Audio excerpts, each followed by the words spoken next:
अस्सलाम वालेकुम dear listeners. जी जनाब, नावल की नेक्स्ट एपिसोड लेकर हाजिर हूँ। नावल की फरमाइश हमसे की है रेड रोज़ ने। नावल का नाम है तेरे जैसा यार कहाँ, मुसन्निफ़ा है महरीन सईद। किस्त नंबर 4।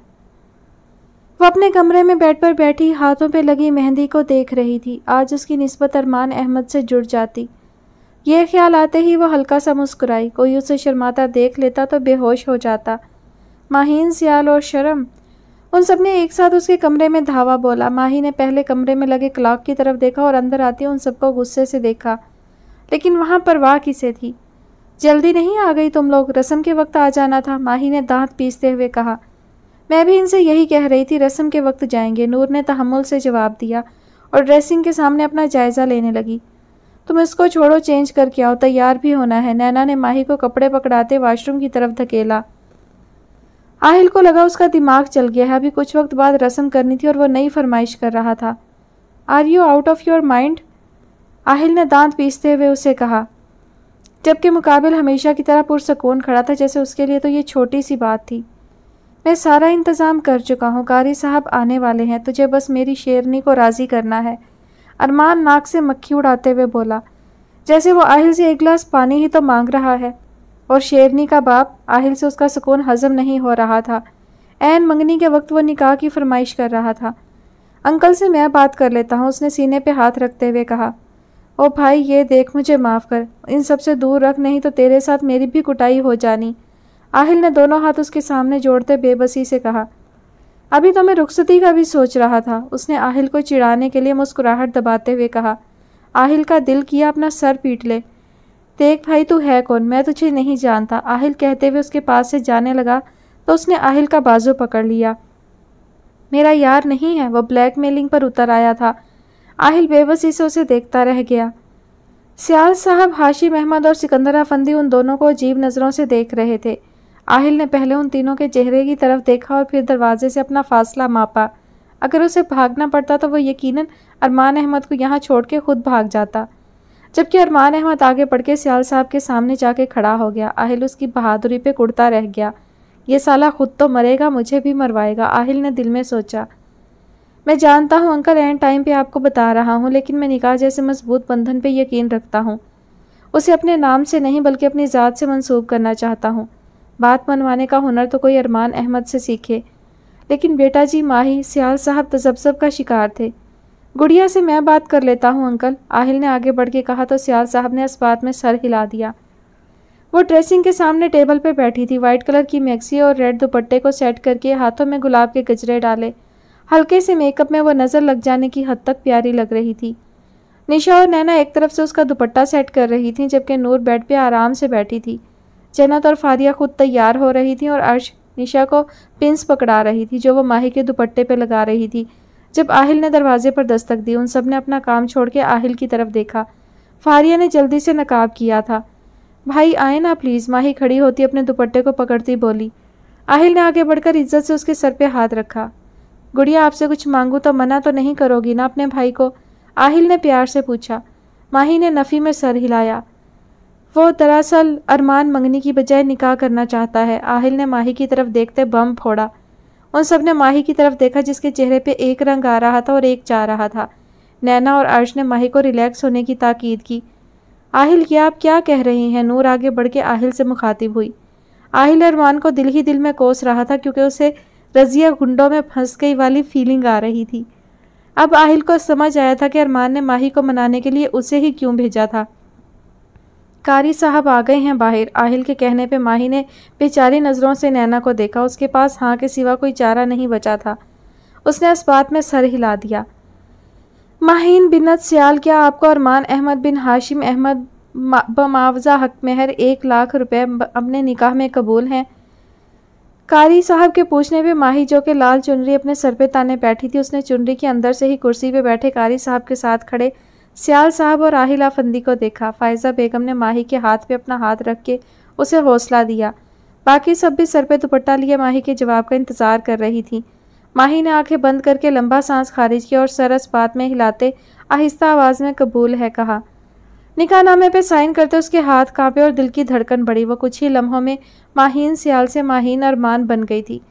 कारी साहब के जाते ही वो फायजा बेगम के गले लग के रोना शुरू हो गई। उन सब ने हलक से आंसू उतारते उसे हौसला दिया। भाई दांत अंदर कर ले, कोई अनोखा निकाह नहीं हुआ तेरा, सबका होता है। आहिल ने सोफे पे बैठते उसके कान में सरगोशी की, जिसके दांत अंदर ही नहीं जा रहे थे, जबकि शायान मुसलसल उसे छेड़ रहा था। वो वाइट कल्फ लगे शलवार कमीज में ब्राउन चादर को गले में लपेटे, एक सिरा आगे और एक सिरा पीछे गिराए, पैरों में ब्लैक पिशावरी चप्पल पहने सोफे पे टांग चढ़ाए बैठा था। उसने माहीन सियाल को फतह कर लिया था। नथिंग इज इम्पॉसिबल की वो जिंदा मिसाल माहीन सियाल को अपने नाम कर चुका था। वो अरमान के फेसबुक अकाउंट को खोले खड़ा था, जहां अरमान, आहिल और शायान की अभी अपलोड की गई तस्वीर थी। अरमान अहमद मुस्कुराती आंखों में अलवही चमक लिए हुए था और नीचे कमेंट में अल्हम्दुलिल्लाह निकाह फाइड लिखा था। उसने जानबूझ के इस तस्वीर को साद लगारी को टैग किया था। साद लगारी आंखों में शोले लिए इस तस्वीर को देख रहा था। अरमान अहमद हमेशा की तरह आज भी उससे 2 कदम आगे था। उसने मोबाइल उठा के कमरे की दीवार में दे मारा। अरमान अहमद उसकी नाक के नीचे से माहीन सियाल को अपनी ज़िंदगी में शामिल कर चुका था। मंगनी के नाम पे उसने निकाह का झांसा दे दिया था। वो 4 साल पहले भी उसका कुछ नहीं बिगाड़ पाया था और आज भी वो उसका कुछ नहीं बिगाड़ पाया। उसने गुस्से में बेडशीट उतार के फेंकी, ड्रेसिंग का शीशा गुलदान मार के तोड़ दिया। वो यही कर सकता था और कर रहा था। वो अपने कमरे की खिड़की में खड़ी उन्हें जाते हुए देख रही थी। सियाल साहब, फायजा बेगम और साइम उन्हें रुखसत करने के लिए खड़े थे, जबकि वो 6 भी माही से मिलके गई थी और आफंदीज के साथ जा रही थी। सब अपनी अपनी कार में बैठ गए। अरमान अहमद जब फ्रंट सीट पे बैठने लगा तो उसने बेसाख्ता उसके कमरे की तरफ देखा। वह जल्दी से पर्दे की ओट में हो गई। अरमान को उसका आंचल नजर आया। वह हल्का सा मुस्कुराता गाड़ी में बैठ गया। फी अमानिल्लाह, माही ने गाड़ियों के चलने के बाद कहा और खिड़की से हट गई। वो जाए नमाज पे बैठी थी। आंसू उसकी गालों पे बह के उसके दामन में जज्ब हो रहे थे। वो 2 जानों दुपट्टे को नमाज के अंदाज में लपेटे गोद में हाथ रखे अल्लाह के सामने रो रही थी। उसने अपनी सफाई में अल्लाह से एक लफ्ज़ नहीं कहा। वो बस माही की खुशियों की दुआ मांग रही थी और अपने लिए उसने अल्लाह से सब्र मांगा था। वो जानती थी अरमान अहमद उसके लिए कभी नहीं था और अब तो वो उसकी अजीज़त जान दोस्त का महरम था। वो नहीं जानती कि कब उसके दिल ने उसे दगा दिया और कब उसका दिल अरमान अहमद के नाम की तस्बीह पढ़ने लगा, लेकिन वो अल्लाह की रज़ा में राज़ी थी। उसने एक बार भी अल्लाह से शिकायत नहीं की थी कि अरमान अहमद उसका क्यों नहीं हुआ। वो सिर्फ अल्लाह से अपने लिए बेहतरीन मांग रही थी। बेशक जो लोग अल्लाह की रज़ा में राज़ी रहते हैं वो कभी नाखुश नहीं होते। नैना ने जाए नमाज उठाया और बेड पे अपनी किताबों की तरफ मतवज्जा हो गई। अल्लाह से बात करके उसके दिल का बोझ कम हो गया था। वो ड्रेसिंग के सामने खड़ी अपने बालों का जूड़ा बना रही थी जब वो पिछली बार की तरह खिड़की से उसके कमरे में आया। माही के हाथ जूड़ा बनाते थमे। वो उसके पीछे थोड़े से फासले पे रुक गया। उन दोनों का अक्स आईने में एक साथ इतना प्यारा लग रहा था कि वो दोनों अपनी अपनी जगह साकिन उस अक्स को देख रहे थे। माही को जब अपनी पोजीशन का ख्याल आया तो वो जल्दी से सीधी होकर अपना दुपट्टा सेट करने लगी। अब वो पहले की तरह ना तो उसकी आंखों में देख के बात करने का हौसला रखती थी, ना ही उसके सामने अब जुबान से कुछ निकलना था। वो उसकी तरफ मुड़ी तो दिल की धड़कन इतनी तेज़ थी जैसे वो पसलियाँ तोड़ के बाहर आ जाएगा। अरमान ने आगे बढ़ के उसके माथे पे अपने लब रखे। माही ने आंखें बंद कर लीं। निकाह मुबारक हो मिसिज अरमान। अरमान ने आंखों में शौक जहाँ समाए उसे नरम लहजे में मुबारकबाद दी। वो कंफ्यूज होती सर हिला गई। मुझे भी मुबारक दी जा सकती है, मेरा भी निकाह हुआ है। अरमान जानता था वो पजल हो रही है, इसीलिए उसे तंग करते हुए बोला। माही ने नासमझी से उसे देखा। जब वो कुछ ना बोली तो अरमान ने आगे बढ़ के उसे बाजुओं के हल्के में लिया और अपनी पेशानी उसकी पेशानी से टिका दी। कुछ पल आंखें बंद करके उन्होंने एक दूसरे को महसूस किया। अरमान ने उसे छोड़ा और मुड़ा। माही ने अपने दिल को संभाला। वो जैसे ही खिड़की के पास पहुंचा तो वो बोली, मान मेरे साथ 2 नफल अदा करेंगे। अरमान उसकी बात पर रुक गया और मुड़ा। दोबारा कहना। वो उसके करीब आते हुए बोला, मेरे साथ 2 नफल अदा करेंगे। उसने अपनी बात दोहराई। नहीं, इससे पहले क्या बोला था? अरमान ने उसे देखते हुए कहा। माही हिचकिचाई। उसे लगा वो बुरा मान गया है। मान, माही ने अपना हलक तर करते हुए आहिस्ता आवाज़ में कहा। फिर से कहो, अरमान ने अजीब सी फरमाइश की। माही नासमझी से उसे देखने लगी और कहा, मान। अरमान मुस्कुराया। सारी दुनिया की खुशियाँ एक तरफ और माहीन सियाल का उसे मान कहना दूसरी तरफ। उसने इस बात में सर हिलाया तो वह वज़ू करने चली गई। अरमान अहमद को अपने इंतखाब पे फ़ख्र महसूस हुआ। माही ने अरमान की अमामत में नफल अदा किए। मोहब्बत दूर खड़ी उन दोनों को देखकर मुस्कुराई। शायान, ड्राइवर अंकल नहीं है, उठो और हमें यूनिवर्सिटी छोड़ के आओ। नैना उसे झंझोड़ते हुए बोली थी जो टस से मस नहीं हो रहा था। शायान का चूंकि आखिरी साल था और उसके थीसिस चल रहे थे, इसलिए आज वो छुट्टी पे मज़े से अपनी नींद पूरी कर रहा था। लेकिन हाय किस्मत, नैना जहाँ ज़ेबा फंदी उसके सपनों पे पानी फेर रही थी। उसने मुंदी मुंदी आंखें खोल के नैना को देखा और मुस्कुराते हुए फिर से आंखें बंद कर ली। वो बेचारा तो इसे ख्वाब समझ रहा था। नैना ने उसे बाजू से पकड़ के उठाने की कोशिश की और उसने अपने दूसरे बाजू से नैना को बेड पे गिरा दिया और मज़े से आंखें बंद करके बोला, सो जाओ, मुझे भी सोने दो। नैना का दिल किया उसका सर फाड़ दे। उसने उठने की कोशिश की लेकिन शायान का बाजू उस पर था। नैना ने बड़ी मुश्किल से साइड टेबल पर पड़े ग्लास को उठाया और उस पर गिरा दिया। वो हड़बड़ा के उठा। कुछ लम्हे के लिए तो उसे समझ ही नहीं आया कि हुआ क्या है। उसने पहले नैना को देखा जो खड़ी आंखों में गुस्सा लिए उसे घूर रही थी, और फिर अपने आप को देखा। वो बगैर शर्ट के सिर्फ बनियान जेब-तन किए हुए था। उसने लड़कियों की तरह अपनी इज्जत बचाने के लिए पहले दोनों बाजू खुद को लपेटे और फिर कंबल जल्दी से खुद पे लिया, जैसे नैना तो उसकी इज्जत लूट लेगी। नैना को इतने गुस्से में भी हंसी आ गई लेकिन वो जब्त कर गई। 10 मिनट में नीचे आओ, हमारा पेपर है और हम लेट हो रहे हैं, वो कहती हुई मुड़ी और शायान ने जल्दी से कंबल साइड पे किया और वॉशरूम फ्रेश होने चला गया। अपनी मलिका की हुक्म अदूली तो वो चाह के भी नहीं कर पाता था।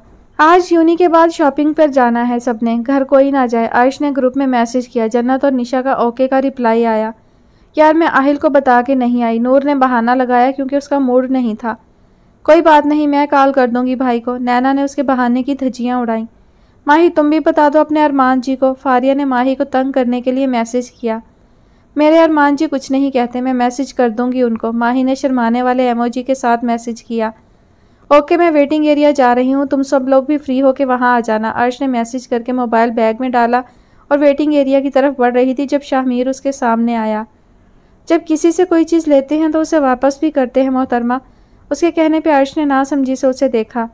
मैंने क्या लिया है आपसे? अर्श ने अपने बैग पे गिरफ्त मजबूत करते हुए शाहमीर से पूछा। मेरा दिल, शाहमीर ने उसकी ऐनक के पीछे छुपी काली आंखों में देखते हुए कहा। क्या? अर्श ने गुस्से से कहा। वो मेरा मतलब है मेरा रुमाल जिस पे दिल बना था। शाहमीर ने उसकी आंखों में गुस्सा देखा तो फौरन पैंतरा बदला।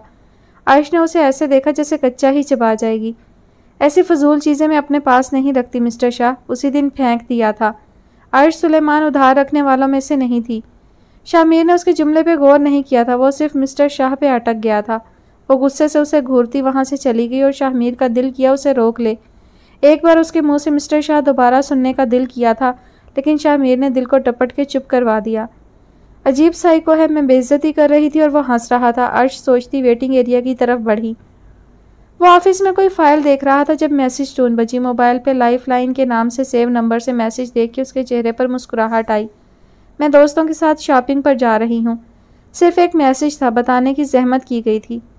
पूछ रही हो या बता रही हो? अबरूज काते इमोजी के साथ उसने रिप्लाई किया। माही मैसेज पढ़ के मुस्कुराई। ऑफ कोर्स बता रही हूँ। अरमान अहमद मुस्कुराया था, उसके सामने वो भीगी बिल्ली बन जाती थी। ओके टेक केयर, अरमान ने इजाज़त दे दी। वो अपने दोस्तों के साथ शॉपिंग मॉल में है, अली बख्श ने हाथ बांधे अदब से कहा। प्लान याद है ना अली बख्श? साद लगारी ने लैपटॉप पे टाइपिंग करते बगैर उसकी तरफ देखे कहा। जी सर, फ़ौरन जवाब आया था। किसी भी तरह की गलती बर्दाश्त नहीं करूँगा मैं, साद ने अली बख्श को धमकी दी। अली बख्श ने ताबेदारी से सर हिला दिया। नाउ गो, उसने हुक्मिया लहजे में कहा और अली बख्श कैबिन से निकल गया। वो सारी शॉपिंग मॉल में घूम रही थी। घंटा हो गया था उन्हें घूमते, कुछ पसंद ही नहीं आ रहा था। मेरी तबीयत ख़राब हो रही है नैना, जन्नत के कहने पे वो सारी उसकी तरफ मतवज्जा हुई। मैं भी थक गई हूँ, इसे घर ले जाती हूँ, तुम लोग भी वहाँ आ जाना। नूर के कहने पर उन सब ने इत्तफाक किया। फारिया, जन्नत और नूर ड्राइवर के साथ आफंदी हाउस चली गई, जबकि माही, अर्श, नैना और निशा दुकान के अंदर चली गई। वो भी उनके पीछे ही दुकान में दाखिल हुआ। माही ने मुड़ के देखा तो वह जल्दी से दूसरी तरफ घूम गया। माही चलो, अभी क्या हुआ? अर्श ने आवाज़ दी तो वह सर झटक कर आगे बढ़ गई। तुम लोग यहाँ देखो, मुझे कुछ लेना है, मैं आई अभी, माही ने नैना से हाथ छुड़ाते कहा और आगे बढ़ गई। मैं साथ आती हूँ माही, अर्श ने माही से कहा। नहीं, मैं बस अभी आई, माही उसे मना करती आगे बढ़ गई, जबकि नैना की नज़रों ने दूर तक उसका पीछा किया। वो उसे रोकना चाहती थी लेकिन वो आगे बढ़ गई थी। नैना सर झटकती उस सूट की तरफ मतवज्जा हो गई जो निशा उसे दिखा रही थी। वो मोबाइल पे उसे अकेली ऊपर वाले फ्लोर पर जाते देख रहा था। शायद किस्मत आज साद लगारी का साथ दे रही थी। नाउ द गेम बिगिंस अरमान अहमद, उसने शैतानी मुस्कुराहट से कहा और काल मिला के ओके का इशारा कर दिया। वो ऊपर वाले फ्लोर में दुकान में दाखिल होने लगी तो वहाँ दो ग्रुप्स का आपस में तसादुम हो रहा था। उसे देखते ही एक ग्रुप की तरफ से फायरिंग शुरू हुई और दूसरे ग्रुप ने आंसू गैस छिड़कना शुरू कर दी। देखते ही देखते वहाँ अफरा तफरी का आलम हो गया। कुछ शरपसंदों ने शॉपिंग मॉल के शीशों को तोड़ना शुरू कर दिया और कुछ ने वहाँ आग लगा दी। सब इधर उधर अपनी जान बचाने भागने लगे। माही की टांगें कांपने लगी। उसने अपने कानों पे हाथ रख के एक तरफ भागना शुरू कर दिया, लेकिन किसी से टकरा के वो मुंह के बल गिरी। माही, वो पसीने से शराबुर बेड से चिल्लाते हुए उठी। फारिया और जन्नत पास बैठी डर गईं। क्या हुआ नूर, कोई बुरा ख्वाब देखा क्या? फारिया ने आगे बढ़कर उससे पूछा। नूर दिल पे हाथ रखे फारिया को देखने लगी। मेरा मोबाइल कहाँ है? माही, लोगों को कॉल करो, मेरे दिल को कुछ हो रहा है। नूर बेड पर इधर उधर हाथ मारते हुए बोली। फारिया ने उसे बेड पे बिठाया और जन्नत ने आगे बढ़ के उसे पानी का ग्लास दिया। अच्छा, ये पानी पियो, मैं करती हूँ कॉल उनको। जन्नत ने उसे पानी का ग्लास पकड़ाया। नूर मुंतजिर निगाहों से उसे देखने लगी। ऑफ जा रहा है, फारिया ने कहते हुए जल्दी से नैना का नंबर मिलाया। मैम प्लीज़ आप यहाँ से जल्दी निकले, ऊपर तसादुम हो गया है 2 ग्रुप्स में, आप प्लीज़ जल्दी करें, एक सेल बॉय ने नैना की तरफ आते हुए कहा। नैना जो कि फारिया की कॉल अटेंड करने लगी थी, उसके कहने पे जल्दी से अर्श और निशा की तरफ आई। लोग ऊपर वाले फ्लोर से भाग भाग के बाहर निकल रहे थे। हर तरफ भाग दौड़ हो रही थी। पुलिस के मोबाइल का सायरन भी सुनाई दे रहा था। एहलकार लोगों को खैर आफियत से बाहर जाने की ताकीद कर रहे थे। एक पल के लिए उन तीनों के जहन से निकल गया कि माही भी उनके साथ थी। वो तीनों बड़ी मुश्किल से शॉपिंग मॉल से बाहर आईं, जहां पुलिस एहलकारों की गाड़ी और लोगों का हजूम जमा था। नैना ने जल्दी से शायान को कॉल की। उसके मोबाइल पे टोन बजी तो वो जो लैपटॉप पे काम कर रहा था, साद लगारी की तरफ से उसे कोई वीडियो मौसूल हुई थी। एक पल के लिए उसका दिल किया ना देखे, लेकिन अगले ही पल वो वीडियो प्ले कर चुका था। वीडियो में उसकी जिंदगी लड़ती टांगों के साथ कानों पर हाथ रखे खड़ी थी। लोग इधर उधर भाग रहे थे। एकदम वो भी भागना शुरू हुई और वो किसी से टकराकर मुंह के बल गिरी। बस वीडियो इतनी सी थी। वो साकत नजरों से मोबाइल को देख रहा था। मैं अपने दोस्तों के साथ शॉपिंग पर जा रही हूँ। थोड़ी देर पहले किया गया माही का मैसेज जहन में आते ही वो गाड़ी की चाबी उठाता बाहर की तरफ भागा। सारा स्टाफ उसे भागते देख रहा था, लेकिन उसे परवाह नहीं थी। उसने लिफ्ट का बटन दबाया तो वो खुलने का नाम ही नहीं ले रही थी। वो सीढ़ियों की तरफ भागा। उसे कुछ सुझाई नहीं दे रहा था। वो पार्किंग में अपनी गाड़ी की तरफ भागा। आहिल जो उसे मिलने आ रहा था, उसे यूं हवास भागता देखा तो उसके पीछे भागा। अरमान क्या हुआ? आहिल ने उससे पूछा, लेकिन वो बगैर जवाब दिए गाड़ी का दरवाज़ा खोलकर बैठ गया। आहिल भी फ्रंट सीट पर उसके साथ बैठ गया। अरमान इस वक्त किसी भी सवाल का जवाब देने की हालत में नहीं था। उसने अपना मोबाइल गाड़ी चलाते हुए आहिल की तरफ फेंक दिया।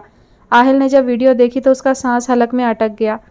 अरमान फुल स्पीड पर गाड़ी चला रहा था। उसे हर हाल में माही तक पहुंचना था। एकदम नैना और अर्श के जहन में झमाका हुआ। उन्होंने एक दूसरे को देखा। उनके चेहरे पे एक रंग आ रहा था, एक जा रहा था। निशा ने उन दोनों की तरफ देखा तो अचानक उसे भी याद आया। उन तीनों के सर चकरा गए।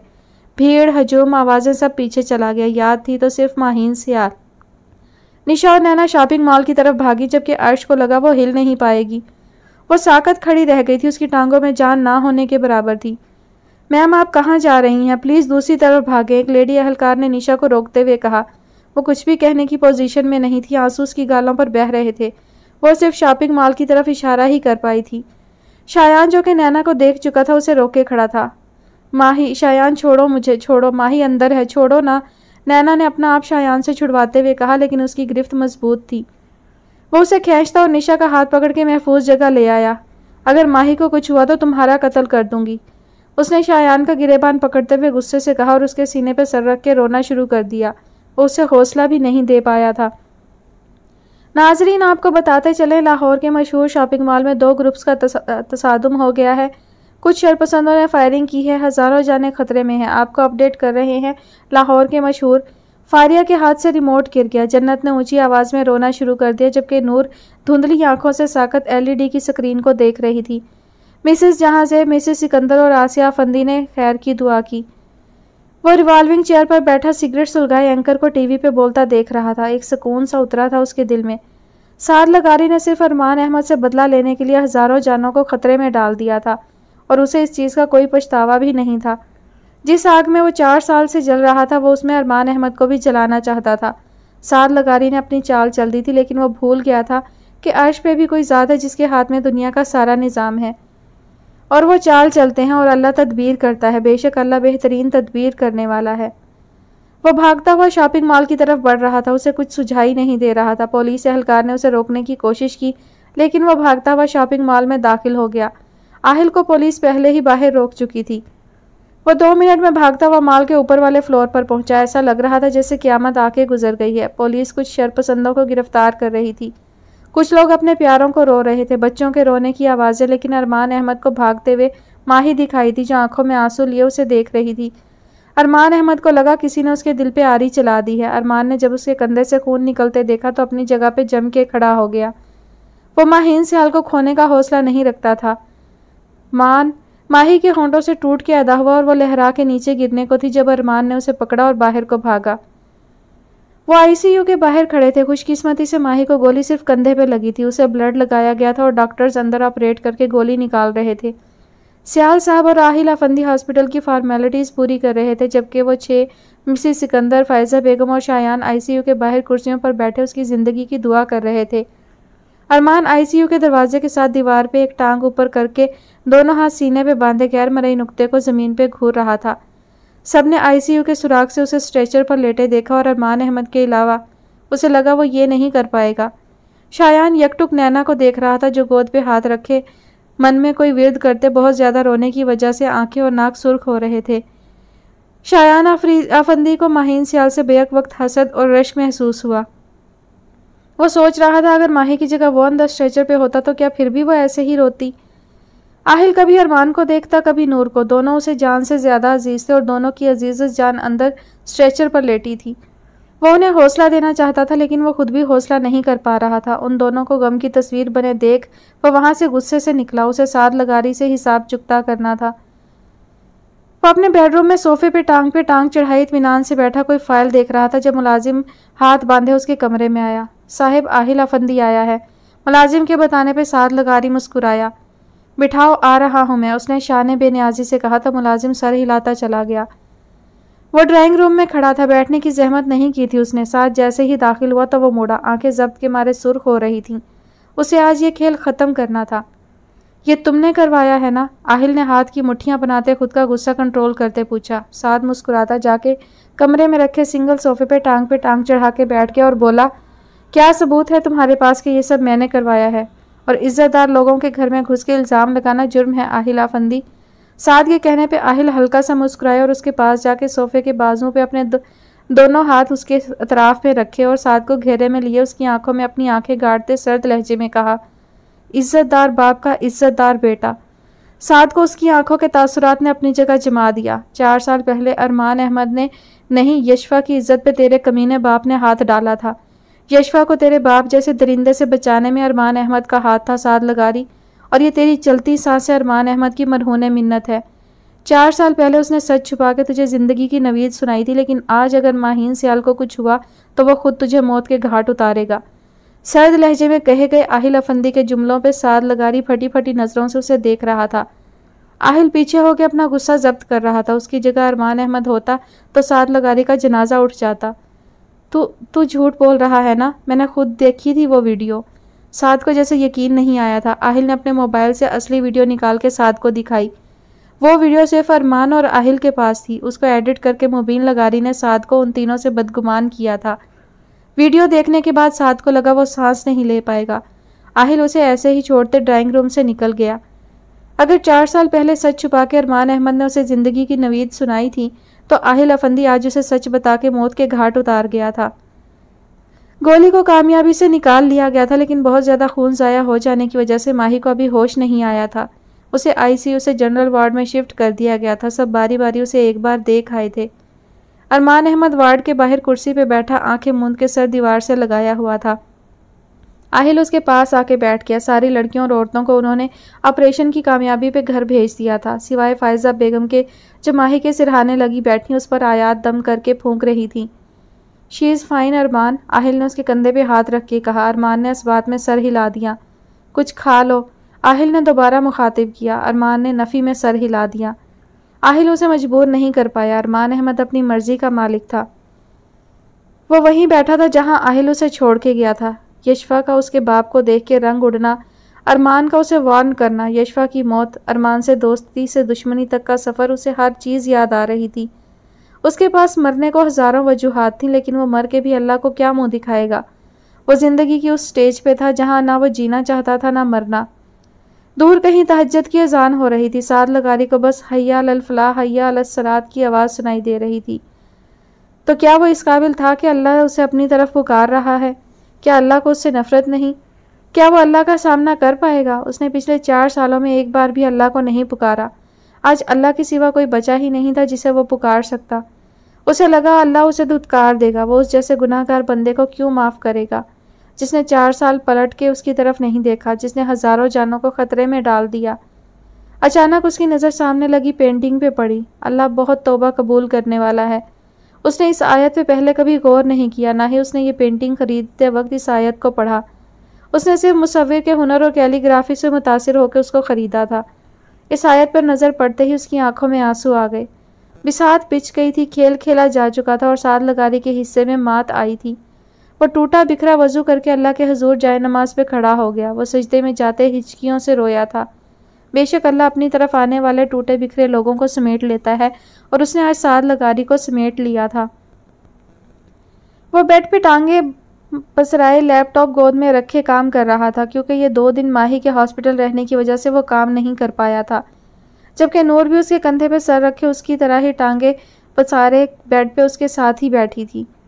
आहिल ने काम करते उसकी तरफ तवज्जो की जो सो चुकी थी। उसने लैपटॉप साइड पर रखा और एहतियात से नूर का सर सिरहाने पर रख के उसके माथे पे अपने लब रख दिए। वो जानता था इन 2 दिनों में उसकी नींद पूरी नहीं हुई, इसीलिए उस पर कंबल ठीक करता अपना लैपटॉप उठा के सोफे पे काम करने लग गया। काम करते वह गाहे बगाहे नूर पर भी नज़र डाल लेता जो सुकून से नींद की वादी में उतर चुकी थी। वो बेड पे अपने कमरे की खिड़की की तरफ देख रही थी। 2 दिन अस्पताल में भी उसने दरवाजे को देखते उसकी राह तकी थी, लेकिन वो तो माहीन सियाल को शायद भूल बैठा था। हर कोई उसकी अयादत के लिए अस्पताल आया, एक वो दुश्मन जहाँ ही नहीं आया जिसका उसे इंतज़ार था। माही ने सरहाने के पास पड़े मोबाइल को कोई 10वीं बार देखा। ना कोई कॉल, ना कोई मैसेज। उसे अस्पताल से आए भी एक पूरा दिन गुजर गया, फिर भी वो नहीं आया। उसके बारे में ना सोचने का अहद करते हुए नींद का गलबा उस पर तारी हो गया। वो हमेशा की तरह खिड़की से ही उसके कमरे में आया। वो जानता था इस वक्त तक वो सो चुकी होगी। उसे ऐसे बीमार अपने सामने स्ट्रेचर पर लेटे देखने की हिम्मत नहीं हुई थी। आज भी सारा दिन उसने अपने दिल से जंग की थी और हमेशा की तरह दिल जीत गया था। उसने जब उसे अस्पताल में स्ट्रेचर पर लिटाया और डॉक्टर उसे आईसीयू में लेके गए, उसके बाद वो माही को अब देख रहा था। वो उसकी नींद हराम करके खुद सुकून से सो रही थी। दिल में अजीब सी ख्वाहिश पैदा हुई थी कि उसकी शेरनी उसके इंतज़ार में जागती। ये ख्याल आते ही वो हल्का सा मुस्कुराया। अपनी माँ के बाद अगर अरमान अहमद को इस दुनिया में कोई अजीज़ था तो वो माहीन सियाल थी। उसे जी भर के देखने के बाद उसने बेड पर पड़ी माही की नोटबुक पे get well soon my life line लिखा और उसे खुला छोड़ता, जैसे आया था वैसे ही वापस चला गया। वो अपने ऑफिस की खिड़की में खड़ा दोनों हाथ पैंट की जेबों में डाले अपना गुस्सा जब्त कर रहा था। आहिल उससे कुछ फासले पे खड़ा साद लगारी को कभी देखा है जीत के हारा हुआ शख्स की अमली तस्वीर बने देख रहा था। आहिल और साद की तरफ उसकी पुश्त थी। उसने अभी तक साद लगारी की तरफ नहीं देखा था। वो जानता था कि एक बार वो उसकी तरफ देखेगा तो उसे माही की वो हालत याद आएगी जिसे वो एक खौफनाक ख्वाब की तरह भुलाने की कोशिश कर रहा था। साद लगारी ने उसकी अदालत में अपना मुकदमा पेश कर दिया था और अब वो खुद को सज़ा सुनाई जाने का इंतज़ार कर रहा था। अरमान मुड़ा और अपना कोट कुर्सी से उठाता बगैर उन दोनों की तरफ देखे केबन से निकल गया। आहिल ने बेचारी नज़रों से साद को देखा। जो भी था वो कभी उनका जिगरी यार रहा था, लेकिन आहिल ये भी जानता था कि अरमान अहमद उसकी कमज़ोरियों पर वार करने वालों को छोड़ने वालों में से नहीं था। ये उसका ज़ब्त था कि साद लगारी उसके ऑफिस से जिंदा सलामत वापस जा रहा था। उन सब का तीसरा सेमेस्टर शुरू हो गया था। ज़िंदगी अपनी डगर पर चल रही थी। शायान यूनी से फारिग होकर आहिल के अंडर काम करना शुरू कर चुका था। वह फाइल लेके आहिल के केबिन में दाखिल हुआ, जहां आहिल, साद और 2 और एम्प्लॉय कुछ डिस्कस कर रहे थे। आहिल ने उसे मुंह उठा के ऑफिस में दाखिल होते देखा तो घूरा। Mister Shayan, this is not your bedroom, this is office. Go outside and come in with permission. Aahil के कहने पर वो बाहर की तरफ गया और इजाज़त लेके अंदर आया। मुंह के जाविये बिगड़ चुके थे, लेकिन आहिल अफंदी ने उसे बंदे का पुत्र बनाने की ठान ली थी और अब शायान अफंदी के फरिश्तों को भी सुधरने से कोई नहीं रोक सकता था। साद लगारी ने उसे देख के अपनी हंसी दबाई। वो इतना मासूम कभी नहीं था जितना बनने की कोशिश कर रहा था। माही, अपना झूठा थोड़ा सा मुझे खिला दो, मेरी बात सुनी जाएगी। निशा ने दुनिया जहान की मासूमियत तारी करते हुए माही से कहा, जो बिरयानी का चम्मच मुंह तक ले जा रही थी। उसने मुंह में चम्मच डाल के नासमझी से निशा को देखा। वो सारी यूनिवर्सिटी कैंटीन में बैठी थी। और नूर, तू मुझे खिला दे अपना झूठा। नैना ने फ़ौरन नूर से कहा और नूर ने अपनी प्लेट नैना की पहुंच से दूर की। आयश को समझ नहीं आई तो फारिया ने वजाहत कर दी। चूँकि वो दोनों निकाहशुदा हैं, इसलिए शायद उनका झूठा खाने से इन दोनों की भी सुनी जाती। जन्नत ने उनकी लॉजिक पे अपनी मुस्कुराहट दबाई। इन दोनों को छोड़, तू मुझे खिला यार। अर्श को अपना उल्लू सीधा करने की पड़ गई थी। माही की प्लेट में बस 1 चम्मच बिरयानी बची थी, जबकि नूर अपनी प्लेट चट कर चुकी थी। अब उस एक चम्मच पे नैना, निशा और अर्श की ज़िंदगी का फैसला था। माही के हाथ में बिरयानी का चम्मच था और वह तीनों मिन्नत भरी नज़रों से उसे देख रही थी। जन्नत ने अपने मोबाइल का कैमरा ऑन करके उनकी तरफ किया। माही ने चम्मच नैना की तरफ बढ़ाया तो अर्श और निशा को सदमा लग गया, जैसे अब तो वो सारी उम्र कंवारियां ही रहेंगी। नैना ने खाने के लिए मुंह खोला, साथ ही अर्श और निशा का भी मुंह खुल गया। माही ने उसके मुंह के करीब करके वो आखिरी चम्मच भी अपने मुंह में डाल लिया। मेरी अभी रुखसती रहती है, माही ने वो आखिरी निवाला भी खाते हुए जवाब दिया। और निशा और अर्श ने हंसते हुए एक दूसरे के हाथ पे हाथ मारा। नूर ने नैना को गले लगा के तसल्ली दी। अल्लाह को जो मंजूर, सब्र करो यार। जबकि फारिया अपनी हंसी कंट्रोल कर रही थी। टेबल पे रखा माही का फ़ोन बजा तो उससे पहले कि वो उठाती निशा ने मोबाइल उचक लिया। ओ मान जी की काल, निशा ने होठों को गोल करते हुए कहा और मोबाइल नैना की तरफ फेंक दिया। नैना ने कैच करके अर्श की तरफ फेंक दिया। यार दे दो प्लीज़, माही ने रोहासी होते हुए कहा। वो हमेशा उनसे पंगा लेकर पछताती थी। अर्श ने जन्नत की तरफ फेंका और जन्नत ने नूर की तरफ, और नूर ने काल यस करके स्पीकर पर डाल दिया। और निशा और अर्श ने माही को पकड़ के उसके मुंह पे हाथ रख दिया। अस्सलामुअलैकुम। फ़ोन से अरमान अहमद की गंभीर आवाज़ आई। वो सारी खामोश नज़रों से माही की तरफ देख रही थी, जिसके मुंह पे अर्श ने हाथ रखा हुआ था। माहीन सियाल को उनके होते दुश्मनों की ज़रूरत नहीं थी, उनकी दोस्ती 2 in 1 पैकेज था। नूर ने सिर्फ सलाम सुनने के बाद कॉल काट दी। माही ने जल्दी से मोबाइल पकड़ा और बैग उठाते भागी। उसे आज यूनिवर्सिटी से वापसी पे अरमान ने लेना था। उन सब से तो वो बाद में निपटेगी। पीछे उन सबका कहकहा बुलंद हुआ। वो अपनी कार पे टेक लगाए, सीने पे बाजू बांधे, सन ग्लासेस लगाए, ब्लू जीन्स पे वाइट शर्ट पहने, ब्रांडेड वॉच लगाए, वाइट जॉगर्स में उसका इंतज़ार कर रहा था जब उसे वो सामने से आती दिखाई दी। वो सीधा खड़ा हो गया, कंधे पे बैग डाले, वाइट पजामे पे प्रिंटेड टॉप पहने, वाइट दुपट्टे को सर पे जमाए, फाइल को सीने से लगाए उसकी तरफ बढ़ रही थी। अरमान अहमद ने कई नज़रों को उसकी तरफ उठते देखा था। उसके करीब आते ही वो कार का दरवाज़ा खोल के अंदर बैठ गया और वो भी फ्रंट सीट पे उसके साथ बैठ गई। उसने माही को देख के हल्की सी मुस्कुराहट पास की और गाड़ी आगे बढ़ाई। उसने अरमान के साथ लंच किया। शाम को वो शहर के बाहर साहिल के किनारे नंगे पांव चल रहे थे। थोड़ा सा फासला उनके दरमियान था। वह अरमान को पूरे दिन की रौदाद सुना रही थी और वह आहिस्ता आहिस्ता उसके कदम के साथ कदम मिलाता उसकी बात सुन रहा था। मैंने वो आखिरी निवाला भी खुद खा लिया। मैंने उनसे कहा मेरी तो अभी रुखसती भी नहीं हुई। रुखसती वाली बात पे अरमान अहमद रुक गया, जबकि वो जोश से बताती आगे बढ़ रही थी। 2-4 कदम बढ़ाने के बाद माही को एहसास हुआ कि अरमान उसके साथ नहीं चल रहा। उसने मुड़ के देखा तो वह अपनी मुस्कुराहट दबाते सीने पे हाथ बांधे उसे मुस्कुराती आंखों से देख रहा था। अपनी बात याद आते ही माही को ढेरों शर्म ने आ घेरा। वो बोलते हुए सोचने की जहमत नहीं करती थी। उसने इधर उधर देखना शुरू कर दिया। वो उसके सामने जा खड़ा हुआ। क्या ख्याल है, सोचें फिर रुखसती का? अरमान ने उसकी तरफ झुकते शौक लहजे में कहा। माही गड़बड़ाई। पिछली बार की तरह वो उसे ये नहीं कह पाई कि अरमान अहमद का राज है क्या, क्योंकि वो बता चुका था कि किसका राज है। अरमान ने उसका हाथ थामा और गाड़ी की तरफ ले जाने लगा। निकाह आपकी मर्जी से हुआ था, रुखसती मेरी मर्जी से होगी, माही ने उसके साथ चलते हुए कहा। सोच है आपकी मिसिज अरमान। वो दिल में उससे मुखातिब होता सर इस बात में हिला गया। माही खुश हो गई। उसे लगा वो मान चुका है। हाय खुशफहमी। वो सब आगा जान के कमरे में जमा थे। डिनर करने के बाद आगा जान ने उन्हें किसी फैसले के लिए बुलाया था। उन सब के आने के बाद आगा जान ने अपना फैसला सुनाया। शायान को गोया नोबेल प्राइज़ देने का फैसला कर लिया गया था। मिसेस सिकंदर ने आगे बढ़ के नैना का माथा चूमा, जो अपनी जगह साकत तो जामत बैठी थी। नूर के चेहरे पे बच्चों जैसी खुशी थी। अफंदी हाउस में खुशी की लहर दौड़ गई। वो उनके घर उनके सामने चुपचाप बैठी थी। उसे अपना दिल का बोझ हल्का करना था और इशाल फातिमा के अलावा किसी के सामने वो खुद को खोल नहीं पाई थी। उनके सामने वो सारी खुली किताब की तरह थी। फैसला अच्छा किया है आगा जान ने। उनके कहने पे नैना ने बेयकीनी से उन्हें देखा। उसे लगा वो उसे तसल्ली के 2 बोल बोलेगी। मैं ये नहीं कर पाऊंगी आपी, उसने बेड पे बैठे हुए कहा। आपी सोफे से उठ के अलमारी की तरफ बढ़ गई। शायान को अपने जख्मों पर मरहम रखने दो नैना, उन्होंने आसान अल्फाज में उसे समझाया। मैं चलती हूँ। नैना को समझ नहीं आई कि वो उसे तसल्ली क्यों नहीं दे रही। वो उसे समझौते का कह रही थी। दर्द देने वाले से सिर्फ मोहब्बत हो सकती है, उस पर मरहम रखने वाले से इश्क होता है, भला का इश्क। वो दरवाजे तक पहुंची थी जब पीछे से उन्होंने कहा, अरमान को भूलने के लिए शायान को कबूल कर लूँ? सीरियसली? नैना तल्ख हुई थी। क्या चला जाता उनका अगर वो तसल्ली दे देती, लेकिन उसे तसल्ली से ज़्यादा रहनुमाई की ज़रूरत थी। वो मुस्कुराई थी। तुम्हारे लिए अरमान नहीं शायान है। अल्लाह के फ़ैसले को कबूल करोगी तो सुकून में रहोगी, वरना होगा फिर भी वही जो वो चाहेगा, उन्होंने उसे समझाया। नैना ने बेबसी से उन्हें देखा। शायान को खुद को हील करने दो। उन्होंने आखिरी कील ठोंक दी। नैना इस बात में सर हिला के चली गई और कोई चारा भी ना था। वो अपने कमरे में बेड पे सर के नीचे दोनों बाजू रखे जूतों समेत ही लेटा था। आंखों में हजारों ख्वाब सजाए, चेहरे पे तबस्सुम था। आगा जान ने उसे पूरे जहां की खुशियां देने का फैसला कर लिया था। बस कुछ अरसा फिर नैना जहां ज़ेबा फंदी उसकी ज़िंदगी में शामिल हो जाती। उसने अपने दिल को संभाला और फ्रेश होने चला गया। वो दोनों ऑफिस में आमने सामने बैठे थे। आहिल ने साद को उसी दिन माफ़ कर दिया जिस दिन उसने खुद को खोल के उसके सामने रखा। अरमान अहमद अभी उसे माफ़ नहीं कर पाया था।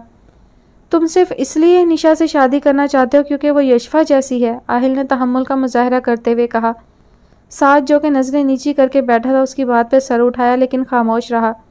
साद देखो, निशा मुझे नैना की तरह अजीज़ है। मैं जानता हूँ तुम उसके लिए बेहतरीन लाइफ पार्टनर बन सकते हो, लेकिन उसकी इजाज़त के बगैर मैं कुछ भी कहने का मुस्तहिक नहीं हूँ।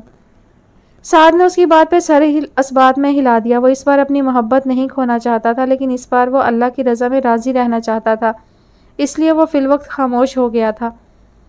आहिल मैं बहुत खुश हूँ। हाय नैना मेरी भाभी बन जाएगी, कितना मज़ा आएगा ना उसकी शादी पे। आहिल जैसे ही कमरे में दाखिल हुआ था वो रोज़ की तरह आज भी उसे जोश से बता रही थी। खुशी से उसका चेहरा तिमतिमा रहा था। जिस दिन से आगा जान ने शायान और नैना की शादी का ऐलान किया था उसी दिन से नूर का यही हाल था। आहिल ने कोट उतार के सोफे पर रखा और उसके बालों पर बोसा दिया। वो शर्माती चुप कर गई। आप चेंज करें, मैं खाना गर्म करती हूँ। आहिल कभी कभार ऑफिस से लेट हो जाता तो वो उसका खाने पर इंतज़ार करती। बाकी सब खा चुके थे। उनके 3rd सेमेस्टर के पेपर हो चुके थे। अब 1 माह के लिए उन्हें यूनिवर्सिटी से छुट्टियां थी। इसी दौरान शायान और नैना की शादी का फैसला किया गया था। सब घर वालों के खाना खाने के बाद आहिल आगा जान के कमरे में सब बड़ों की मौजूदगी में साद और निशा के मुतालिक बात कर चुका था और अब उसे निशा अफंदी की मर्जी जाननी थी। वो निशा के कमरे के बाहर खड़ा दस्तक दे रहा था। निशा जो कि बेड पर किताबें बखेरे बैठी थी, आहिल को देख के जल्दी से उसने किताबें समेटी और आहिल के लिए जगह बनाई। वो भाई में अपनी असाइनमेंट देख रही थी तो वो साथ साथ चीज़ें समेटते आहिल को सफाई दे रही थी। कोई बात नहीं भाई की जान, तुम बैठो, मुझे बात करनी है। आहिल ने निशा का हाथ पकड़ के उसे बेड पर बिठाया और खुद भी साथ बैठ गया। आहिल ने उसे साथ के मुतालिक हर बात बताई और अब वो उसके जवाब का मुंतजिर उसकी तरफ सवालिया नज़रों से देख रहा था। निशा गोद में हाथ रखे खामोश बैठी थी। उसने तो कभी ऐसा नहीं सोचा। मैं सोचना चाहती हूँ भाई। उसने नज़र उठा के आहिल को देखा और कहा। आहिल मुस्कुराया। ज़रूर, अच्छे से सोचना, आखिरी फैसला तुम्हारा ही होगा। वो उसके सर पे हाथ रखता कहता उसके कमरे से चला गया। माही सदमे से चूर अपने सामने बैठे अरमान को देख रही थी जो उससे ऐसे बेगाना होकर बैठा था जैसे उसे जानता ही ना हो, जैसे ये फैसला तो उस बेचारे से ज़बरदस्ती करवाया जा रहा हो। वो हमेशा उसे फंसा के खुद बरिउज़िम्मा हो जाता था। हाशिम अहमद ने माही के सर पे हाथ रखा। बेटा जी, आपको कोई मसला तो नहीं? वो सारे सियाल मेंशन के ड्राइंग रूम में बैठे थे। माही का दिल किया कह दे आपका बेटा ही मेरा सबसे बड़ा मसला है, लेकिन वो बोल नहीं पाई। वो तो नैना और शायान की शादी इंजॉय करने का सोच रही थी और यहाँ अरमान अहमद उसकी खुशियों पे हमेशा की तरह पानी फेर चुका था। सियाल साहब और फ़ायज़ा बेगम की तरफ माही ने देखा तो वो खामोश थे। माही ने नफ़ी में सर हिला दिया और खामोशी से उठ गई। पीछे हाशिम साहब ने सियाल साहब को मुबारकबाद दी और अरमान ने माही को देखा जो उसकी तरफ देखे बगैर अपने कमरे की तरफ बढ़ गई थी। माही बेड पे मोबाइल हाथ में पकड़े उन सबको अपने दुखड़े सुना रही थी। वो तो सारी खुद गंग रह गई थी। अभी नैना की शादी की तैयारी करनी थी और अरमान अहमद ने अपनी टांग अड़ा ली थी। अब ये फैसला हुआ था कि मेहंदी का फंक्शन शायान और नैना का एक दिन, माही और अरमान का दूसरे दिन, जबकि बारात और वलीमे का फंक्शन एक ही दिन मैरिज हॉल में किया जाएगा। माही और नैना के अलावा सारी बहुत एक्साइटेड थी। कितना मज़ा आएगा यार। निशा के कहने पे माही ने मोबाइल की स्क्रीन पे ही उसे घूरी से नवाजा। वो वीडियो कॉल पे ग्रुप में बात कर रही थी। मेरी सारी शॉपिंग करने वाली रहती है। नूर को अपना गम खाए जा रहा था। माही बेड पर आलती पालती मार के बैठी थी। मेरी भी जन्नत कैसे पीछे रहती यार, मुझे नहीं करवानी रुखसती। माही रोहासी होते हुए स्क्रीन को देखते हुए बोली। तुम चुप करो, लड़कियां अच्छी नहीं लगती अपनी शादी के मामले में बोलती। आयश ने हमेशा की तरह माही को झाड़ पिलाई। माही और नैना को वो किसी गिनती में शुमार नहीं कर रही थी। काफ़ी देर बाद बात करने के बाद माही ने मोबाइल साइड पर रखा और किचन से अपने लिए चाय ले आई। वो इधर उधर देखता खिड़की के पास पहुंचा तो खिड़की बंद थी। वो मुस्कुराया और उसने खिड़की बचाई। माही जो कि बेड पे बैठी नावल पढ़ रही थी, उसने एक दफ़ा खिड़की को घूरा और फिर से नावल पढ़ने में मशगूल हो गई। खिड़की शीशे वाली थी। अरमान को वो साफ नज़र आ रही थी जो उसे नज़रअंदाज कर रही थी। उसने दोबारा खिड़की बचाई। माही ने इस बार खिड़की की तरफ देखना भी मुनासिब नहीं समझा। अरमान ने फ़ोन निकाला और उसे मैसेज किया। माही ने जब मैसेज ओपन किया तो ओपन द विंडो लिखा था। उसने मोबाइल साइड पर रख दिया। अरमान ने कॉल मिलाई, उसने काट दी। अरमान ने फिर मिलाई, उसने फिर काट दी। अरमान ने तीसरी बार कॉल मिलाई और ज़ोर से खिड़की बजाई। माही ने कॉल उठाकर अरमान की तरफ देखा। ओपन द विंडो, उसने मैसेज वाले अल्फाज दोहराए और खिड़की खोलने का इशारा किया। माही ने नावल बेड पे रखा और चप्पल पहनी और खिड़की की तरफ बढ़ी। अरमान मुस्कुराया। माही खिड़की के करीब आई और मुस्कुराई। माही ने उसे देखते देखते खिड़की के आगे पर्दे कर दिए। अरमान अहमद की मुस्कुराहट गायब हो गई। माही ने कमरे की लाइट ऑफ की और सोने के लिए लेट गई। अरमान अहमद का कहकहा बुलंद हुआ। वो अरमान अहमद के टक्कर की थी। यू हैव टू पे फॉर इट। उसने माही के मोबाइल पे मैसेज किया और वापसी के लिए मुड़ गया। 1 महीना तैयारियों में कैसे गुजरा पता भी नहीं चला। निशा आहिल को हाँ कर चुकी थी, जिस पे उनकी शादी के बाद निशा और साद की मंगनी करने का फैसला किया गया था। आज नैना और शायान की मेहंदी का फंक्शन था, जो कि फंदी हाउस में ही अरेंज किया गया था, जबकि कल जो अरमान और माही की मेहंदी थी सियाल मेंशन में की जाती।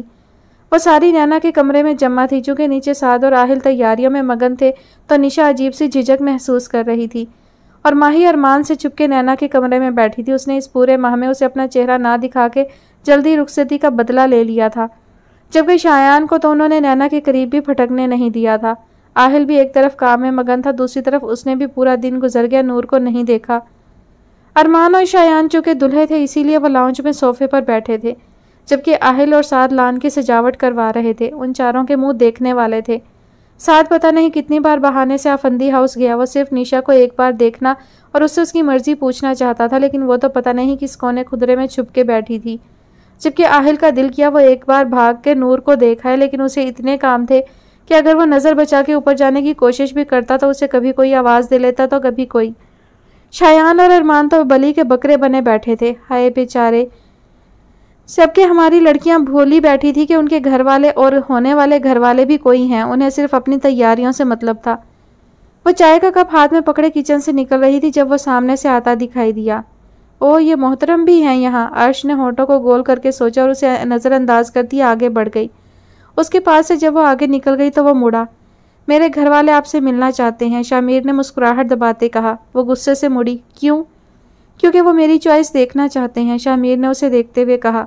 अर्श को 2 मिनट के लिए चुप लग गई। फिर वो आगे बढ़ी और उसके सामने आते हुए बोली, यकीन करें मिस्टर शाह, मेरी चाय मुझे अजीज़ ना होती तो आपका चेहरा बिगाड़ देती मैं। शामिर का कहकहा बुलंद हुआ। अर्श उसे हंसता छोड़ के आगे बढ़ी। I am serious about you, वो संजीदा लहजे में बोला। अर्श रुकी और फिर उसे जवाब दिए बगैर आगे बढ़ गई। शामिर ने लंबा सांस खारिज किया। मतलब अभी मेहनत की ज़रूरत थी। नैना और शायान सामने स्टेज पर बैठे थे। शायान येलो कुर्ता, वाइट शलवार पहने और ऑरेंज पट्टी गले में डाले हुए था, जबकि नैना मेहंदी कलर के शरारे में पीले फूलों की बनी ज्वेलरी पहन के, गजरे लगाए, हाथों पे गहरी मेहंदी लगाए, हाथों को गोद में रखे बैठी थी। जबकि आहिल, साद, अरमान और शामिर ने हल्के गाजरी रंग के कुर्तों पर वाइट शलवार और पीली पट्टियां गले में डाली थीं। लड़कियों ने सब ने ही गुलाबी रंग की कमीज़ों पे अंगूरी रंग की शलवार और उसी रंग के दुपट्टे गले में डाले, बालों को जूड़ों की शक्ल में बांधा था। सब ने चेहरों पे लटें निकाली थीं। बड़े लोग रस्म कर चुके थे, लेकिन यंग जनरेशन रहती थी। लड़कों के चेहरे खुशी से तिमतिमा रहे थे और शायान बड़ी मुश्किल से खुद को कंट्रोल किए स्टेज पे बैठा था, वरना उसका बस चलता तो वो भंगड़े डालने लग जाता। अरमान ने माही की तरफ देखा, जो किसी बात पे हंस रही थी, लेकिन उसने एक बार भी उसकी तरफ नहीं देखा था। जबकि साद की नज़र निशा पे, शामिर अर्श को देख रहा था और शायान भी भाग के स्टेज से उतर के उनके साथ डांस फ्लोर पे खड़ा हो गया। वो कैसे पीछे रहता। सबकी नज़रें उन पांचों पर थीं। डीजे ने गाना चलाया और उन पांचों ने डांस करना शुरू किया। आहिल और अरमान आगे हुए और डांस शुरू किया। शायान, शामिर, साद पीछे पीछे उनके साथ स्टेप्स कर रहे थे। उनके मुखालिफ सिमत में नूर, अर्श, माही, निशा और नैना को भी वो स्टेज से उठा लाई थी। निशा ने आगे बढ़ के अगला स्टेप किया। वो सारी उसके पीछे थीं। शायान आगे था और बाकी सब पीछे। माही दरमियान में थी और वो सब उसके पीछे थी। अरमान ने डांस करते माही को देखते अपनी बाएं आंख दबाई। उसने रुख फेर लिया। मेहंदी की रस्म के बाद वो सारी बिस्तर में घुसी बैठी थी। कल उन सब ने माही और अरमान की मेहंदी के लिए सियाल मेंशन जाना था, जबकि लड़के अभी लाउंज में सोफों पर बैठे थे। बाकी मेहमान और सब बड़े घर वाले सोने जा चुके थे। कमरे में आओ। आहिल ने वहीं बैठे नूर को मैसेज किया, जो कि नैना के कमरे में ही अपनी दोस्तों के साथ थी। नहीं, आज नैना पास सोना है, नूर ने रिप्लाई करके उनकी तरफ देखा, जो कल के फंक्शन के मुतालिक बात कर रही थी। आहिल को मैसेज देख के रोना आया। वो बेबस हो गया। एक तो पूरा दिन वो मसरूफ रहा, उसे देखा तक नहीं। फंक्शन के वक्त भी वो दूर ही रही और अब आहिल लाचार कुछ कह नहीं पाया, जबकि साथ भी मायूस सीढ़ियों की तरफ देखता जाने के लिए उठ खड़ा हुआ। दिल की अरमा आंसुओं में बह गए वाला हिसाब हुआ था उसके साथ। वो निशा से बात करना चाहता था, लेकिन जालिम समाज ने मौका नहीं दिया। वो सबको अलविदा कहता चला गया और शायान ने अरमान को बेचारी नज़रों से देखा। अरमान भी मुंह फुलाए सोफे पे बैठा था, क्योंकि उसको भी माही ने लिफ्ट नहीं करवाई थी। माही बेड पे बैठी थी, दोनों हाथों और पाँव पे मेहंदी लगाई थी। आज सियाल मेंशन में अरमान और माही की मेहंदी का फंक्शन था। इशाल आपी को कॉल करो यार, अभी तक आई क्यों नहीं? माही ने नूर की तरफ देखते हुए कहा। क्या उन्होंने भी आना है? आने तो ज़रा, मैं पूछती हूँ। मैं सौतेली थी क्या? नैना ने फ़ौरन अपना हिसाब किताब निकाल लिया था। और मेरी बार भी नहीं आई। नूर को अपनी बारी याद आ गई थी और माही को चुप ही लग गई। वो पहले बहुत उसकी सुनती थी, जो आज सुन लेती। आयश, फारिया, निशा और जन्नत मेहंदी लगाने में मसरूफ़ थी। कुछ देर में ही रस्म शुरू होनी थी। वो लड़कियों के नरगे में सहज सहज चलती आ रही थी। उसने पीले रंग की पैरों तक आती फ्राक, साथ चूड़ी पजामा, दुपट्टे को सेट करके बालों की चुटिया कंधे पे डाले और गजरे लगाए, फूलों की ज्वेलरी जेब तन किए, हल्के मेकअप में कहर ढा रही थी, जबकि बाकी सब उसके दाएं बाएं दुपट्टा उसके सर पे ताने चली आ रही थी। अरमान स्टेज पे वाइट शलवार कमीज के साथ माही की फ्राक के साथ मैच करके येलो वास्कट पहने, गले में पट्टी डाले, आंखों में शौक जहां समाये, उसे स्टेज तक आते देख रहा था। ये यूं कहा जाए कि देखने की कोशिश कर रहा था, क्योंकि उसके आगे दो लड़कियां चली आ रही थीं। जैसे ही वो स्टेज के करीब पहुंची, नूर ने जल्दी से घूंघट उड़ा दिया। लड़कियां साइड पे हो गई। अरमान, जो कि शिद्दत से उसे देखने का इंतजार कर रहा था, एकदम उसकी मुस्कुराहट गायब हो गई। आहिल, शाहमीर, शायान और साद ने बेचारी नज़रों से उसे देखा। वो जो तब से चहक रहा था, मुंह बना के बैठ गया। लड़कियों ने उसे स्टेज पे बिठाया। इस दीवार को हटाओ, वरना किसी की भी परवाह किए बगैर खुद हटा दूंगा। अरमान ने सामने देखते हुए माही की तरफ थोड़ा सा झुक के सरगोशी की। माही ने अनसुनी कर दी। अरमान ने उसके पैर पे अपना पैर मारा। माही टस से मस नहीं हुई। अरमान ने फिर उसके पैर पे अपना पैर मारा तो माही ने कोहनी अरमान की पसली में मारी। उई! अरमान ने बेसाख्ता आवाज़ निकाली। सब लड़के और लड़कियां उसकी तरफ मतवज्जा हुए। Are you okay? आहिल ने मुस्कुराहट दबाते हुए अरमान से पूछा, जबकि माही के ग्रुप के दांत ही अंदर नहीं जा रहे थे। वो आज भी लड़कों को लिफ्ट कराने के मूड में नहीं थी। ब्रो, मैंने आपसे पहले ही कहा था, सोच लो।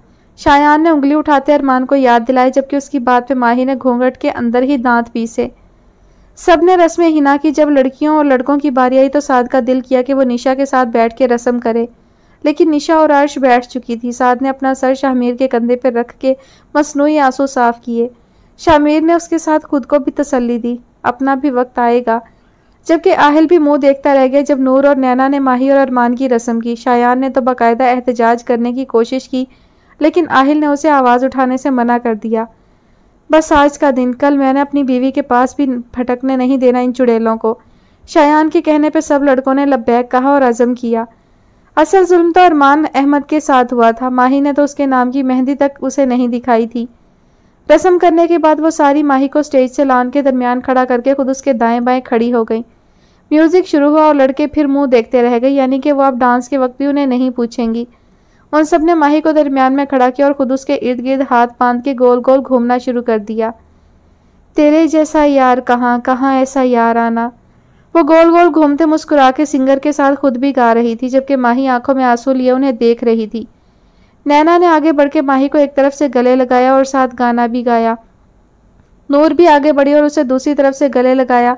बाकी पांचों अभी भी गोल दायरे में साथ साथ घूम रही थी।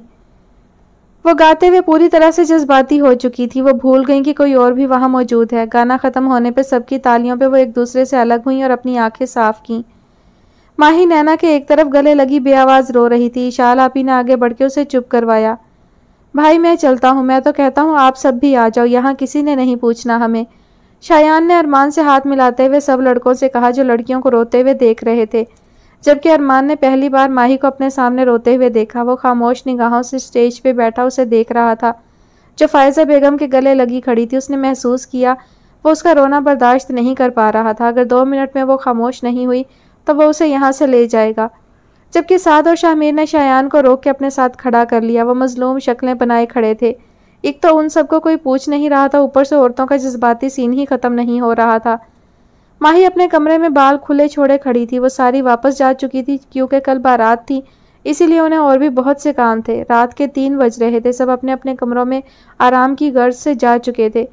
माही ने अभी चेंज नहीं किया था, ज्वेलरी भी वैसे ही पहनी हुई थी। वो फूलों से बनी बालियां ड्रेसिंग के सामने खड़ी उतारने लगी जब उसकी नज़र अरमान पर पड़ी, जो खिड़की के साथ दीवार पर टेक लगा के पैर आगे को करके सीने पे हाथ बांधे खड़ा था। एक पल के लिए माही की जान निकल गई, लेकिन अगले ही पल उसे याद आ गया कि वो नाराज़ है। उसने पूरा महीना खिड़की बंद रखी थी, लेकिन आज बदकिस्मती से वो भूल गई थी और वो हमेशा की तरह खिड़की से आया था। माही को लगता था कि रुखसती के बाद भी वो कभी सीधी तरह उसके घर नहीं आएगा। अरमान ने आगे बढ़ के माही के कंधे पे अपनी ठोड़ी रखी और उसके पेट पे अपने बाजू बांध लिए। माही ने अपनी सांस तक रोक ली। पूरा महीना खिड़की क्यों बंद रखी? ऐसे ही उसके कंधे पे ठोड़ी रखे हुए वो बोला, मेरी मर्जी। माही इतराई थी। कॉल भी नहीं उठाई, मैसेज का रिप्लाई भी नहीं कर रही। अरमान ने फिर शिकवा किया, मेरी मर्जी। पहले वाला ही जवाब आया था। वो मुस्कुराया। उसके और अपने अक्स को शीशे में देखा तो माही ने सामने देखते नजरें झुका ली। कब्जा नाहक ना कीजिए खुद पर, आप अपने नहीं हमारे हैं। गंभीर आवाज में शेर पढ़ के उसने अपने दहकते लब माही के कंधे पर रखे और पीछे होके खड़ा हो गया। माही को पलकें उठाना दोभर हो गया। चलो यार सोते हैं, कल फिर मेरी बारात भी है, अरमान कहते हुए जाके बेड पे लेट गया। माही हैरत से मुड़ी। उसे लगा वो मजाक कर रहा है, लेकिन वो तो बेड पे लेट के कंबल भी ओढ़ चुका था। मान, आप मजाक कर रहे हैं ना? माही ने सदमे से चूर लहजे में कहा। एक मान उसके मुंह से सुनने के लिए उसे कितने पापड़ बेलने पड़ते थे। वो मुस्कुराया और लेट गया जैसे उसने सुना ही ना हो। मान उठे, अपने घर जाके सोए। मान उठे। वो उसका कंधा झंझोड़ती बोल रही थी, लेकिन वो सुन नहीं रहा था। 1 महीने का बदला भी तो लेना था। माही बोलती रोहासी हो चुकी थी। वो जल्दी से उठा और खिड़की की तरफ बढ़ गया। उसकी सांस में सांस आई। वो बेडशीट सही कर रही थी जब वो मुड़ा और पुकारा, माही। माही के शीट बिछाते हाथ रुके। आज इतने अरसे में पहली बार वो उसके सामने उसका नाम ऐसे ले रहा था। उसे सब माही कहते थे, लेकिन अरमान अहमद के मुंह से माही सुनते ही उसके दिल की धड़कन बढ़ गई। कुछ नहीं सोचा, वो मुस्कुराता हुआ कहता पलटा और खिड़की से कूद गया। नींद उड़ा के वो माही को सोने का कह रहा था। अब नींद किस कम वक्त को आनी थी। माही मुस्कुराते हुए लेट गई। वो हमेशा माहीन सियाल को डिस्टर्ब कर जाता था।